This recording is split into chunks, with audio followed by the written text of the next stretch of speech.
السلام علیکم. میرا نام ہے مہاویر پرساد سینی اور میں پیسے سے پلمبر ہوں، کنسٹرکشن لائن کا کانٹریکٹر. اور میں ویسے تو ڈاکٹر صاحب کا بہت بڑا فین ہوں، اور ویسے میں سبھی دھرم سبھاؤں میں جاتا ہوں، دیکھتا ہوں، اور خاص کر کے اسلام کی جو دھرم سبھا کا جو آج میں یہ جو جن سیلاب دیکھ رہا ہوں، اس کو دیکھ کے تو مجھے وشواس بھی نہیں ہو رہا ہے کہ اتنا بڑا جن سیلاب ایکتا کے ساتھ شانتی سے جو بیٹھا ہے. اور اسی کو دیکھتے ہوئے اور پچھلے 22 تاریخ سے میں لگاتار یہاں آ رہا ہوں. یہ آج تیسرا دن ہے، ڈاکٹر صاحب کی بھی تقریر سن رہا ہوں. اس کے آگے جو اسلام مذہب ہے اس کے پرتی میری جو پہلے جو عزت تھی، پسندگی تھی، وہ کتنی گنا بڑھ گئی ہے تو میں الفاظ نہیں کر سکتا. لیکن کچھ بھرانتیاں، کچھ کنفیوزنگ ہے جس کا میں خلاصہ چاہتا ہوں. اس کے لیے خلاصہ چاہتا ہوں کہ ان فیوچر ہو سکتا ہے، میری بھی ایک دلی تمنا ہے کہ میں بھی اسلام قبول کر لوں کچھ پاریوارک ذمہ داریوں کو پورا کرنے کے بعد. تو یہ میری جو کنفیوزنگ ہے اس کے بارے میں ذرا ڈاکٹر صاحب سے میری ونتی ہے کہ کچھ خلاصہ کریں. جیسے کہ ہم سب مانتے ہیں، ہم سب مسلم بھائی مانتے ہیں کہ اللہ ایک ہے، اللہ کے رسول پیغمبر آخری پیغمبر ہیں، قرآن پاک ایک ہیں. تو پھر اس کے ماننے والوں میں اتنی ویرودابھاس، اتنی بھرانتیاں کیوں ہے؟ اتنی بھرانتیاں، اتنی گٹ بازی کہ جب میں یہاں باندرا سے یہاں آ رہا تھا تو کچھ مسلم بھائیوں سے جب میں نے ذکر کیا کہ میں اجتماع میں جا رہا ہوں تو مجھ سے پوچھا گیا آزاد میدان جا رہے ہو کیا؟ میں نے کہا نہیں، میں تو شائن جا رہا ہوں. ارے کہاں جا رہے ہو تم؟ وہاں نہیں تو آزاد میدان جاؤ. میں بولا کیوں بھائی؟ وہاں بھی اللہ کو ایک مانتے ہیں، قرآن کی قواعد ہوتی ہے. اور میں نے ڈاکٹر صاحب کا جیسے سنا، حدیث کی، قرآن کی، سنت کی جو باتیں ہوتی ہے میرے کو بہت پسند ہے، اور وہی چیزیں ہیں عام اسلام میں. پھر تم کیوں برائی کیوں کر رہے ہو؟ تو میں نے جب 10 لوگوں سے پوچھا تو 10 میں سے 10 لوگوں نے مجھے منع کیا، یعنی کہ 100% منع کیا. اور 10 میں سے ایک تو ہمارے ایک مسجد کے جناب جی تھے جو نماز پڑھاتے ہیں، انہوں نے بھی مجھے منع کیا کہ تمہارا ایمان خراب ہو جائے گا. تو یہی ایسا کیوں؟ کہیں تو کچھ مس انڈرسٹینڈنگ ہے جس کا میں خلاصہ چاہتا ہوں. جب اللہ ایک ہے، قرآن ایک ہے، پیغمبر ایک ہے، تو پھر اتنی بھرانتیاں کیوں؟ آپس کے اندر اتنی کھیچم کھاچ کیوں؟ بھائی صاحب نے ایک بہت اہم سوال کیا. سوال کے پہلے یہ کہا کہ کانفرنس کی سٹارٹنگ سے وہ آ رہے ہیں اور وہ حیران ہیں، انہیں یقین نہیں ہو رہا ہے کہ اتنا بڑا مجمع اتنے امن کے ساتھ، اتنی شانتی کے ساتھ. بھائی صاحب مجھے بھی یقین نہیں ہو رہا ہے، مجھے بھی یقین نہیں ہو رہا ہے، بمبئی کی پولیس کو بھی یقین نہیں ہو رہا ہے. یہ صرف ممکن ہے ایشور، خدا اور اللہ کی مرضی سے. ورنہ جب پولیس سے میں بات کرتا ہوں وہ لوگ کہتے ہیں اتنا بڑا مجمع، وہ بھی مسلمانوں کا، اتنی شانتی، ہمیں کچھ کام ہی نہیں کرنے پڑتا ہے، ہم صرف بیٹھے ہیں. اتنا بڑا مجمع غیر مسلمانوں کا بھی اتنی شانتی سے نہیں جانتا. مسلمانوں کو تو چھوڑو، ان کا نظریہ بھی اسلام کے بارے میں بدل جاتا ہے. اور آپ مجھے اگر پوچھیں گے، ہمارے بھی پولیس ہمیں جو مدد کر رہی ہے کہ شانتی سے جائے، ہمارے پاس بھی کیمرہ وہ سب لگے ہیں. لیکن میں سمجھتا ہوں یہ صرف اللہ سبحانہ و تعالیٰ ہی، اس کی مرضی سے ہی یہ پاسبل ہے، یہ ممکن ہے کہ اتنی شانتی سے لوگ آتے ہیں، اتنی شانتی سے جاتے ہیں، ورنہ یہ ممکن ہی نہیں ہے. آپ کا سوال یہ تھا کہ ایک مسلمان کا قرآن ہے کہ مسلمان ایک خدا میں مانتے، مسلمان ایک آخری پیغام میں مانتے. تو اس کے اندر سیکٹس کیوں ہیں، اس کے اندر فرقے کیوں ہیں، اس میں گروپس کیوں ہیں؟ اور پھر آگے بھی یہ کہا آپ نے کہ آپ جب 10 مسلمانوں نے کہا ٹرین کے اندر کہاں جا رہے تو آپ نے کہا کہ سمیہ گراؤنڈ، تو انہوں نے کہا آزاد میدان جائیے. 100% انہوں نے آپ کو روکا. میرے حساب سے اگر کسی نے کسی کو یہاں آنے سے روکا، میں ان کو بھی جزاک اللہ کہتا ہوں. میں جانتا ہوں کہ لاکھوں پیمفلیٹس بٹے کہ اس سمیہ گراؤنڈ میں مت آؤ، وہ ذاکر نائک آپ کو بہکائے گا۔ ہم نے بھی پبلسٹی کی، لیکن شاید پبلسٹی میں کمی تھی، تو اللہ سبحانہ و تعالیٰ نے ان کے ذریعے لوگوں سے پیمفلیٹ بٹوائے۔ کئی لوگ نے مجھے کہا کہ میں تو بھول ہی گیا تھا جاننے کے لیے، جب یہ پیمفلیٹ ملا نہیں جانا چاہیے تو مجھے یاد آ گیا۔ کتنے لوگ نے مجھے کہا کہ میرے جانے کا ارادہ نہیں تھا سمیہ گراؤنڈ میں، جب یہ ملا کہ یہ ذاکر نائک بھڑکاتا ہے، ہم دیکھیں گے کیسا بھڑکائیں گا، کیسا بہکائیں گا، ہم بھی تو دیکھے، کئی لوگ آ رہے دیکھنے کے لیے۔ تو الحمدللہ میں ان کا شکر گزار ہوں، میں ان لوگوں کا شکر گزار ہوں جو لوگ نے پیمفلیٹ بانٹا، جو لوگ کہہ رہے مت آئیے، ان کا شکر گزار ہوں۔ میں ہمیشہ مانتا ہوں اللہ سبحانہ و تعالیٰ میں، قرآن میں اللہ تعالیٰ کہتے ہیں سورہ عمران میں سورہ نمبر 3 آیت نمبر 54 میں، مکروا مکر اللہ واللہ خیر الماکرین۔ انہوں نے پلاٹ کیا، پلان کیا، اللہ سبحانہ و تعالیٰ نے بھی پلاننگ کی، سب سے بہترین ہے اللہ سبحانہ و تعالیٰ۔ شاید ہمارے پبلسٹی میں کمی رہ گئی تھی تو اللہ سبحانہ و تعالیٰ نے اور پلاننگ کیا، اور مجھے ان سے کوئی گلا شکوہ نہیں ہے، مجھے کوئی گلا شکوہ نہیں ہے۔ میں ان کو جزاک اللہ کہتا ہوں، اور میں اللہ سبحانہ سے درخواست کرتا ہوں کہ مجھے اور ان کو ہدایت دے۔ آپ کا جو مین سوال تھا کہ جب مسلمانوں کا قرآن ایک، مسلمانوں کا جو اللہ ہے، خدا ہے، ایشور ہے ایک، پیغمبر ایک، تو فرقے کیوں گروپزم؟ اس کا جواب ہے قرآن مجید میں سورہ ال عمران سورہ نمبر 3 آیت نمبر 103 میں، وَاعْتَصِمُوا بِحَبْلِ اللَّهِ جَمِيعًا وَلَا تَفَرَّقُوا۔ آپ لوگ اللہ کی رسی کو مضبوطی سے پکڑو اور آپس میں مت بٹو۔ قرآن مجید میں لکھا ہے اللہ کی رسی کو مضبوطی سے پکڑو۔ اللہ کی رسی کیا ہے؟ یہ قرآن مجید اللہ سبحانہ و تعالیٰ کی رسی ہے۔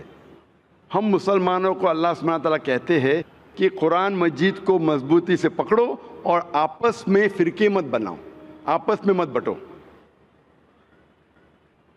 اور اللہ تعالیٰ فرماتے ہیں قرآن مجید میں سورہ نساء میں سورہ نمبر 4 آیت نمبر 59 میں، اطیعوا اللہ اطیعوا الرسول، آپ اللہ کی اطاعت کرو اور اللہ کے رسول کی اطاعت کرو۔ اور اللہ تعالیٰ فرماتے ہیں سورہ انعام میں سورہ نمبر 6 آیت نمبر 159 کہ جو لوگ اس دین اسلام میں فرقے بناتے ہیں، یا رسول تمہیں ان سے کوئی لینا دینا نہیں ہے، اللہ سبحانہ و تعالیٰ ان کو دیکھیں گے آخرت میں۔ مطلب جو کوئی اسلام میں فرقے بناتا ہے اسے اللہ کے رسول سے کوئی لینا دینا نہیں، یعنی فرقے بنانا حرام ہے۔ افسوس کی بات ہے، ہم جب مسلمانوں سے پوچھتے ہیں کہ آپ کون ہیں دین کے بارے میں، تو اکثر مسلمان کہتے ہیں ہم یہ ہے، ہم وہ ہے، ہم فلانا ہے، ہم ڈھمکا ہے۔ اللہ کے رسول کیا تھے؟ یہ تھے، وہ تھے، کیا تھے؟ قرآن مجید میں لکھا ہے سورہ ال عمران میں سورہ نمبر 3 آیت نمبر 52 میں، عیسیٰ علیہ السلام مسلم تھے۔ قرآن میں لکھا ہے سورہ ال عمران میں سورہ نمبر 3 آیت نمبر 67 میں، ابراہیم علیہ السلام نہ یہود تھے نہ نصارہ تھے، وہ مسلم تھے۔ قرآن مجید میں کئی جگہ لکھا ہے، سورہ ال عمران میں سورہ نمبر 3 آیت نمبر 64 میں، فَقُولُوا اشْهَدُوا بِأَنَّا مُسْلِمُونَ، ہم شہادت دیتے ہیں کہ ہم مسلم ہیں۔ قرآن مجید میں لکھا ہے سورہ فصلت میں سورہ نمبر 41 آیت نمبر 33، وَقَالَ إِنَّنِي مِنَ الْمُسْلِمِينَ، کہو کہ میں مسلم ہوں۔ کئی جگہ قرآن میں 20 سے زیادہ مرتبہ قرآن میں کہا گیا اپنے آپ کو مسلم کہو، مسلم کہو، مسلم کہو۔ ابراہیم علیہ السلام جب دعا کرتے اللہ سبحانہ تعالیٰ سے، سورہ بقرہ سورہ 2، کہ میرے بچوں کو، میرے نسل کو مسلم بنا۔ اگر کوئی بھی پوچھتا ہے، جو لوگ ایک قرآن میں مانتے، ایک اللہ میں مانتے، ایک رسول میں مانتے، محمد صلی اللہ علیہ وسلم، صحیح جواب ہونا چاہیے مسلم، اول مسلم اور آخر مسلم، اس کے علاوہ کچھ نہیں۔ اگر آپ اس میں فرقے بنائیں گے تو یہ قرآن کے خلاف ہے۔ محمد صلی اللہ علیہ وسلم کہتے ہیں، صحیح حدیث ہے سنن ابو داؤد میں والیوم نمبر 5 حدیث نمبر 4596، جو اللہ کے رسول فرماتے کہ مسلمان 73 فرقے میں بٹیں گے۔ اللہ کے رسول نے فرمایا بٹیں گے، یہ نہیں کہا کہ بانٹو۔ اللہ کہتا ہے مت بانٹو۔ اللہ کے رسول جانتے ہیں اللہ کے کہنے کے بعد کہ مت بانٹو، پھر بھی یہ مسلمان لوگ اسلام کو فرقے میں بانٹیں گے۔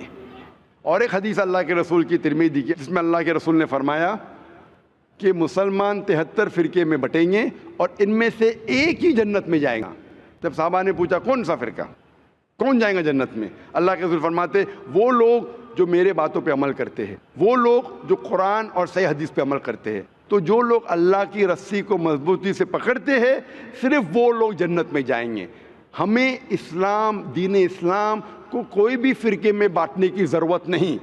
اسلام کو فرقے میں بانٹنا غلط ہے، اور جو بھی کوئی مسلمان اسلام کو فرقے میں بانٹتا ہے وہ ایک صحیح مسلمان نہیں ہے۔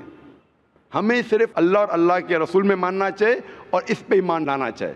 جو بھی اختلاف ہے، اختلاف کا مطلب یہ نہیں کہ ہم فرقے میں بٹ جائیں۔ اختلاف ہے تو اس کا حل کرو قرآن اور حدیث کی روشنی میں، جو قرآن اور حدیث کہتا ہے اس کے اوپر عمل کرو۔ تو صحیح چیز یہ ہے کہ ہمارے دین اسلام میں کوئی فرقے نہیں، جو بھی کوئی اسلام میں فرقے بناتا ہے وہ غلط کرتا ہے۔ اور آپ نے کہا اپنے سوال میں کہ کچھ سوالات ہے اور ہو سکتا ہے کہ بہت جلد آپ اسلام قبول کریں گے، آپ کے پاس کچھ مشکلات ہے، لیکن میرے آپ سے درخواست ہے کہ ہمیں نہیں پتہ ہم کتنا جینے والے ہیں۔ اگر آپ کو یقین ہو چکا ہے کہ دین حق کا دین ہے، اگر آپ سوچیں گے کہ انشاءاللہ میں 1 ہفتے بعد کروں گا یا 2 ہفتے بعد کروں گا، 1 مہینے بعد کروں گا، میرا ذرا کام باقی ہے، 1 مہینے میں ایسا ہو جائے گا، ویسا ہو جائے گا، نیا فلیٹ مل جائے گا، میں اس میں جاؤں گا، جو بھی ہے، کسی کو نہیں پتہ ہم کل کا سورج دیکھنے والے کہ نہیں، نہ مجھے نہ آپ کو۔ میرے پاس کوئی گارنٹی نہیں میں کل کا سورج دیکھوں گا کہ نہیں، انشاءاللہ امید ہے دیکھوں گا، لیکن میں یہ نہیں کہہ سکتا ہوں، مجھے نہیں پتا میری زندگی کتنی لمبی ہے، کتنی بڑی ہے۔ تو اسی لیے اگر آپ کو یقین ہو، یقین نہیں ہوا تو مت قبول کرو، یقین ہو گیا تو میری یہ درخواست ہے آپ سے کہ آپ کو اگر یقین ہو گیا کہ اللہ ایک ہے، اس کے پیغمبر محمد صلی اللہ علیہ وسلم آخری پیغمبر ہے اور یہ دین حق کا دین ہے، تو آپ اس میں دیر مت کیجئے۔ مشکلات تو آتے رہیں گے، آپ قبول کرو یا نہیں کرو، قبول کرنے کے بعد بھی آئیں گے، نہیں کرے تو بھی آئیں گے، یہ ہمارے لیے امتحان ہے۔ جس طریقے سے اللہ تعالیٰ فرماتے ہیں قرآن مجید میں سورہ ملک میں سورہ نمبر 67 آیت نمبر 2 میں الذی خلق الموت والحیات، اللہ سبحانہ و تعالیٰ نے موت اور زندگی دی آپ کو پرکھنے کے لیے آپ کتنے اچھے ہیں۔ تو یہ ہمارے لیے ایک ٹیسٹ ہے، ہمارے لیے امتحان ہے۔ تو اس لیے میں درخواست ہے اگر آپ کو یقین ہے کہ دین الحق ہے اور صحیح مذہب ہے، آپ اس کو قبول کرنے میں دیری مت کیجیے۔ جی آپ کی بات بالکل ٹھیک ہے، لیکن کچھ سماجک ذمہ داریاں ہیں جن کو اسی مذہب میں رہ کے پورا کرنا ضروری ہو جاتا ہے، وہ پورا کرنے کے بعد ہی کر پائیں گے۔ میں آپ سے یہ کہوں گا آپ کو پبلک میں شہادہ دینے کی ضرورت نہیں، اسلام قبول کرنے کے لیے پبلک میں شہادہ دینے کی شرط ہی نہیں ہے، آپ کو کسی کو بولنے کی بھی ضرورت نہیں ہے، یہ آپ اور آپ کے خدا کے درمیان ہے، آپ اور اللہ کے درمیان ہے۔ میں آپ سے یہ التجا کروں گا، آپ سے یہ درخواست کروں گا، ریکویسٹ کروں گا، اگر یقین ہے دل میں قبول کرو، لوگ کو بولنے کی ضرورت ہی نہیں، مائک پہ شہادہ دینے کی ضرورت ہی نہیں، ذاکر کو بولنے کی بھی ضرورت نہیں، ذاکر کو بولنے کا شرط نہیں ہے اسلام میں داخل ہونے کے لیے، اللہ اور آپ کے درمیان ہے۔ آپ کم از کم دل میں ایمان لاؤ، اللہ کو مانو، یہ مانو کہ خدا ایک ہے، اس کے علاوہ کوئی معبود نہیں، یہ مانو کہ آخری پیغمبر محمد صلی اللہ علیہ وسلم ہے۔ اناؤنس آپ 1 ہفتے بعد کرو، 2 ہفتے بعد کرو، 1 سال کرو، 2 سال بعد، اس میں کوئی اعتراض نہیں۔ اناؤنس کرنا ہر ایک کو کہنا ضروری نہیں، لیکن اگر آپ کے کچھ مشکلات ہے جیسا حل ہو جائیں گے تب اناؤنس کر سکتے ہیں، لیکن دل میں تو کم از کم مان لو۔ انشاءاللہ میں دعا کروں گا کہ اللہ تعالیٰ آپ کی مدد کرے اور آپ کی مشکلات کو جلدی جلدی دور کرے۔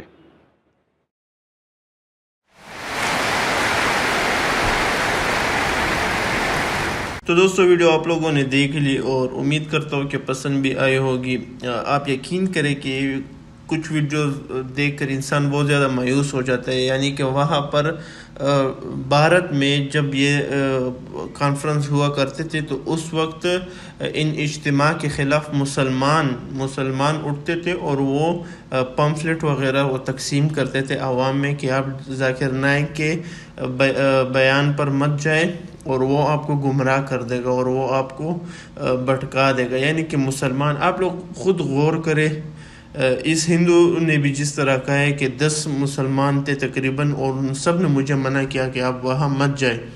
آپ اس بات پر یقین کریں دوستوں کہ نریندر مودی نے کتنا زور لگایا تھا کہ ان پر پابندیاں لگائے، اور ان پر پابندیاں بھی لگا دی، اور بھارت سے ہجرت پر بھی مجبور کر دیا. یہ وہ ملیشیا میں ہے اور کوئی بھی اس طرح کے کانفرنس وغیرہ نہیں کر سکتا، کوئی بھی لیکچر پبلک لیکچرز نہیں دے سکتا. وہ جو مسلمان تھے جن کا تعلق جس بھی فرقے سے تھا، انہوں نے کس کی جو ہے ایک خواہش پوری کی؟ اسی نریندر مودی کی، اسی اسلام دشمن لوگوں کی خواہش انہوں نے پوری کی، اور اسلام کی ایک بہت بڑی دعوت چل رہی تھی، اس پر پابندی لگا دی. اور اللہ ان سب کو اس میں برابر کا جو ہے برابر کی سزا اور گناہ ان کے حصوں میں بھی لکھے گا، جتنے بھی جو مسلمان ہیں. آج کل کی بھی سوشل میڈیا کے دور میں آپ نے دیکھا ہوگا کہ ہمارے پاکستان میں بھی بہت سارے علماء ڈاکٹر ذاکر نائک کے خلاف بیانات دیتے ہیں. آپ نے دیکھا ہوگا یہ ایک ڈاکٹر ہے، اس کی بیان مت سنو، اور اس کے پاس علم نہیں ہے، یہ کوئی عالم نہیں ہے. اللہ کے بندے، ایک بندہ جس نے قرآن تو چھوڑو، وید اور ہندو اور بدھ مت اور عیسائیوں اور یہودیوں کی کتابوں کو بھی اسٹڈی کیا ہے اور مکمل یاد کیا ہے اور ان پر تحقیق کی ہے، تو وہ کیسے اس کو اسلام کی سمجھ نہیں؟ یہ ایک بہت ہی بچگانہ سوچ ہے. اس کا مطلب ایک اس طرح کے ایک بلینئر ہے، ایک کروڑ پتی ارب پتی انسان ہے، لیکن اس کے پاس اتنے پیسے نہیں ہے کہ وہ ایک پاکستان میں رکشہ خرید لے. اس کا مطلب بالکل یہ ایسے بندہ. تو یہ کیوں؟ یہ فرقہ واریت کی وجہ سے. یہ جب انسان پر اللہ کا قہر آتا ہے تو پھر وہ اس طرح کے بیانات اور ویڈیوز نشر کرتا ہے. تو امید کرتا ہوں کہ یہ ویڈیو آپ کو پسند آئی ہوگی. آپ سے ایک التماس ہے کہ ڈاکٹر ذاکر نائک کہ یہ بھی کوئی فرشتہ نہیں ہے، نہ یہ پیغمبر، ان سے بھی غلطیاں ہو سکتی ہیں. اگر آپ کے فرقے، پہلے تو فرقے جو ہے وہ تو اچھی چیز ہے ہی نہیں، لیکن اگر آپ بھی کسی گروپ سے یا کسی فرقے سے تعلق رکھتے ہو، کوشش کریں کہ یہ اپنا ایک ذہن اور ایک خیال بنا لے کہ ہمارا جو مولوی ہے یا جو کوئی بھی ہے ان سے بھی غلطی ہو سکتی ہے. تو اصل چیز کیا ہے؟ وہ قرآن اور صحیح حدیث ہے. ایک بندہ اس کی متعلق بات کر رہا ہے، اس پر دلیل دے رہا ہے، تو اس کی بات کو مان لیا جائے، اور ایک بندہ اس کے خلاف جا رہا ہے تو اس کو چھوڑ دیا جائے عزت اور احترام کے ساتھ، نہ کہ گالیاں وغیرہ. تو امید کرتا ہوں کہ ویڈیوز آپ کو پسند آئی ہوگی. ہماری بھی ایک چھوٹی سی کوشش ہے کہ اچھی کوالٹیز میں یہ ویڈیوز ڈاکٹر ذاکر نائک کے سوشل میڈیا پر جائے اور دنیا میں شیئر ہو سکے. تو اللہ سے امید ہے کہ تھوڑا بہت ہمیں بھی اجر ملے گا، اور انشاءاللہ آپ کو بھی برابر کا اجر ملے گا اگر آپ ساتھ دیتے اور ان ویڈیوز کو اپنے دوستوں کے ساتھ بھی شیئر کرتے ہیں. والسلام.